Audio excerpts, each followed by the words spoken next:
Hello viewers, Jogdand geography channel wishes you all a very happy Independence day.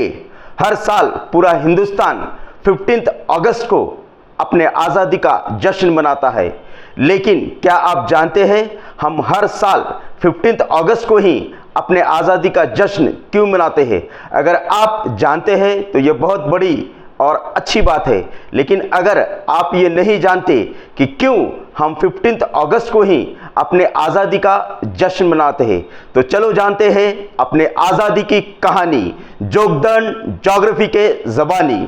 इसकी शुरुआत होती है 20th सेंचुरी के मिडल में, यानी दुनिया में 1939 से लेकर 1945 तक दूसरा विश्व युद्ध चल रहा था, और ये दूसरा विश्व युद्ध जो है वो 1945 को ख़त्म हो गया।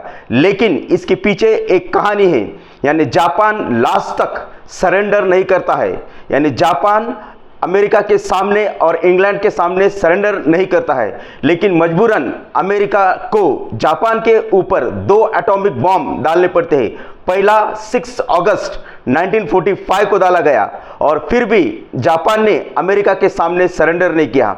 लेकिन दूसरा बॉम्ब जो है 9 अगस्त 1945 को जब जापान के ऊपर डाला गया, यानी ये 2 बॉम्ब जो है, एक हिरोशिमा और दूसरा जो है वो नागासाकी, इस शहरों पे डाला गया था। लेकिन दूसरा बॉम्ब जब डाला गया उसी के 1 वीक के बाद, यानी just after few days, Japan ने अमेरिका के सामने या अलाइड फोर्सेस के सामने जो है वो सरेंडर किया। लेकिन वो तारीख जो थी 15 अगस्त 1945, यानी 15 अगस्त 1945 को जापान ने अमेरिका के सामने सरेंडर किया, और अमेरिका के साथ था यूके या इंग्लैंड। और ये जो ईस्ट कमांड थी, यानी जो वॉर चल रहा था उसका मिडल ईस्ट के अंदर मेन जनरल अगर कोई था तो लॉर्ड माउंटबैटन, और यही लॉर्ड माउंटबैटन जो थे वो इंडिया के लास्ट गवर्नर जनरल थे, और इसीलिए उन्होंने तय किया गया कि हम यही डेट इंडिया को